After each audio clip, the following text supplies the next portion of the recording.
Grasya lahang Ginoo, mga kabugtuan ko, na nakakaliw ka, nakakatrabaho pa, nakakabuhat kita ng mga butang para Ginoo. Kasi pa man, having all what? Sufficiency in all things may abound.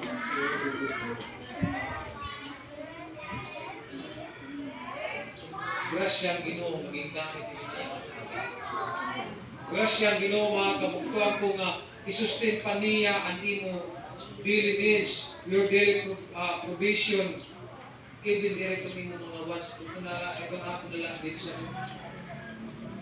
grasyang tubig. Ay katapagsali itong anong dito. Isa yung nilay siya. O yes, Lord, kumita ba yan? Paano naman ko nito ako, Cherry? Ikasura ko mahusay ka pala, ito mapakaw na ako. Alimang ka, pagkatuniya, pagkita niya, alimang na uwag ng hapon. Kaya nga pagkaw na sinuwak, Elijah, isubo kami Ginoo, kanilang pagkaw. Kadaglaw. After that one, gigamit ang Ginoo ang way to woman. Wala nga na si Elijah, Lord, kaya way to woman man, yung gagamito na ako. Dito pa yung magtrabaho, kaya way to woman, paano na nga niya? Dapat nga niya, ating man niya, tapos mag-ating man na ako. Umatulay Elijah. Right, ang dami. Anong blessing pagkatuloy ni Elijah with the woman? Ano gapon ang blessing mga kabugtuan ko? Naginhatag ang Ginoo, with the woman, pagpagamit niya, pagpakaon niya po kita. Nasa ito ng Ginoo, samtang waray paturuan. Diba? Dire ramawagsan ni oil, dire ramawagsan ni ulan. Samtang waray paturuan. Kada nila pagluluto mga kabugtuan ko, pag-uukap nila, hutangan ng tao, puno na gihapon. Pagkagamit nila mga kabugtuan ko ang oil, puno na gihapon. Damo na gihapon. Why? Number 2. That is number 2.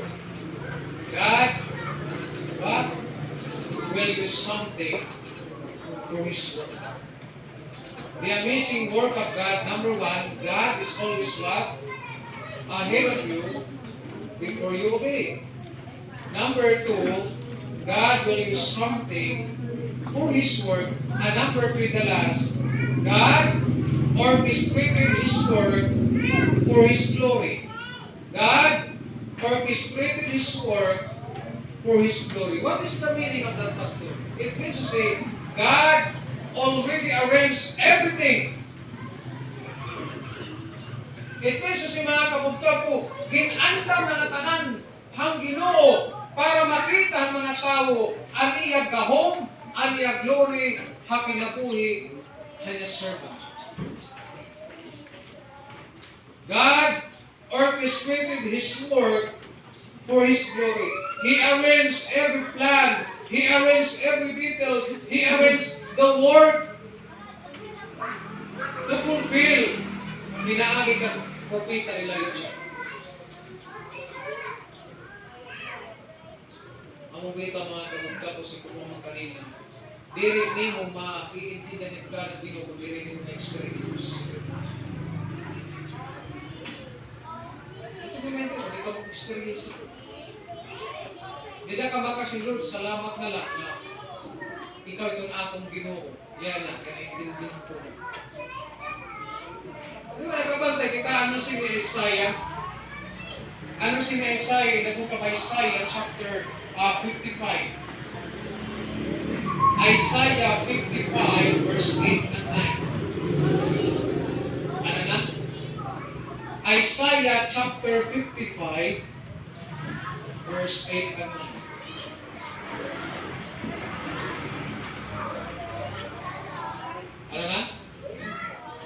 Kita.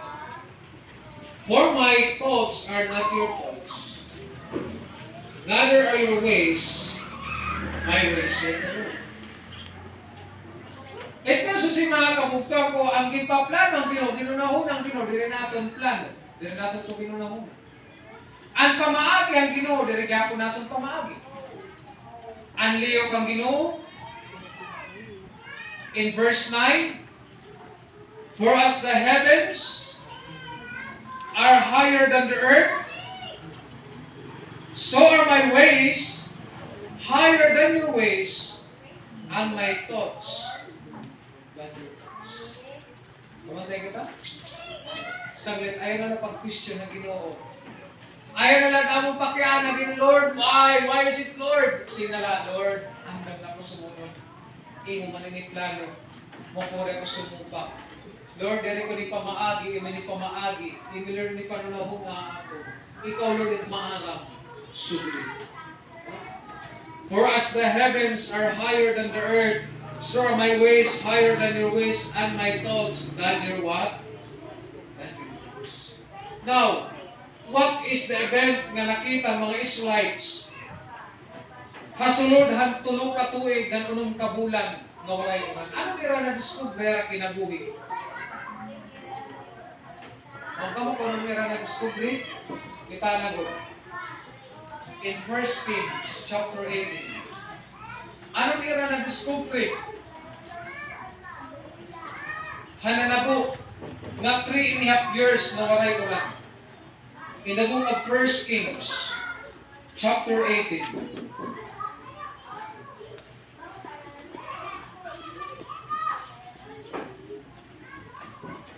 Verse 39.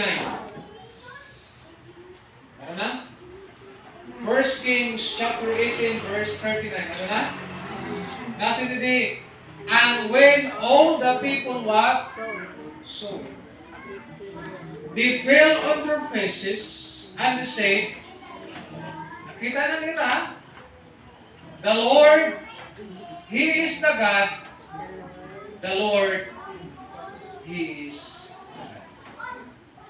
Ano nila ang discovery? Humalang event na ang Ginoo amo ang tinuod na Diyos. Dapat nakita ang prayer ni Elijah in verse 37 and 39. Verse 36 to 37. Notice the prayer of Elijah. 1 Kings chapter 18 verse 36. And it came to pass at the time of the offering of the evening sacrifice. Dapti na ha? Dapti na ito nga tayo. Nalimang kanila kuntis. Na si Elijah, sige, ihap, kuntis kita. Tawagan ka na ng propeta ni Baal.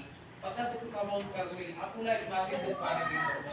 Ako lang pupusahan, gawa naman ibang propeta. Ipapatay man yung masawa, ako na lang. Anit na doon. Pagkat Mount Carmel na si Elijah, sige, paghalat kita. Kamu nga propeta ni Baal, paghalat ka mo para kang Baal. Ako lang maghahalat ako para akong Ginoo. Kamu anay una. Kaya damo kamu sa lako. Huwag mag-aatong istorya. Kapantay ka, naghahalat ng propeta ni Baal, di kang aga, nagpulog na lang. Nagtinamag nila Ginoo, nagsayo-sayo nila, nagkaranta, hirap, pero nasi Elijah. Ano na? Alasin ko na! Huwag mo na ihapon na niyo Ginoo, babaton. Guliat pa ka mo. Bangin na niyo Ginoo nakaturog. Bangin na niyo Ginoo naglilinangkat. Bangin na niyo Ginoo may kisumya. Disturbuhan niyo. Kaya para ka mo tagahin kalayo. To consume the burnt offering ang inandap. Nagdapi na na. Sige na dyan. Ako naman. Kanina pa kaunaga. So, ginanda may Elijah mga kabugtuan po ang altar para Ginoo. Ipagpuan niya mga kabugtuan po din tubig ang altar para pagsigurado ko na masusunod.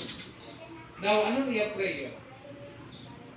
And it came to pass at the time of the offering of the evening sacrifice, verse 56, that Elijah the prophet came there and said, Lord God of Abraham, Isaac, and Israel, let it be known this day that thou art God in Israel, and that I am thy servant, and that I have done all things at thy word.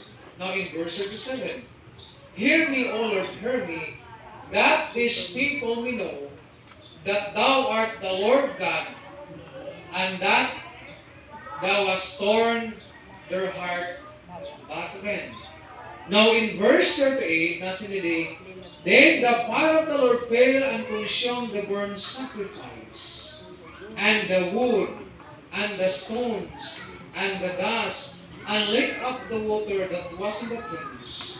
And when the people saw it, they fell on their faces. Kapag kita an offering, waray pangani mga kabuktuan kung Elijah kamantag ang a fire came from heaven and consumed not only the offering, pati kuno ang kahoy, ang bato, ngan ang tapo-tapo, bisa ko na ang tubig na nakada, hakrens na ginhimo ni Elijah, nawara. Nasa din ko ng Ginoo, pagkakita ko ng mga tao na nabuhan offering ni Elijah, they fell on their faces and they said, the Lord, He is the God. The Lord, He is the God. Kabantay kita? Na-realize nila na kaya nangyayisip mga Ginoo diri amo, ibaal, patay ngayon niya Ginoo, di ngayon buhay ng Ginoo. Na-realize nila ang Ginoo ngayon ni Abraham, Isaac, and Israel, amo itinuod ng Ginoo. God orchestrated His work for His glory. Rainy appears. Waray-waray. Ang plano ang Ginoo to turn the hearts of the people back again to Him. Ang plano ang Ginoo para ang mga Israelites, mga kapagpuan, kung bumalik ng panalagan, balik ang Ginoo. Kita-realize gyapon mga kabugtuan ko ang Ginoo that we cannot go against the Word of God. Nga waray ra maihimo against the Word of God. Ring ipakita gyapon mga kabugtuan ko that Baal cannot stand with the true God. Nga ang Baal, ang Diyo sa mga Israelites na nagsimba, they cannot stand. He cannot stand before the true God. Ibaan, wala pa katindog ako ba ng Ginoo, pero di, ano ba kaya propita, 400 prophets, tapos ang propita Ginoo sala? Ako dito nga nakalibutan mga kabugtang ko, ikaw naggustuhan, ay pagpapagay kaaway. Kasi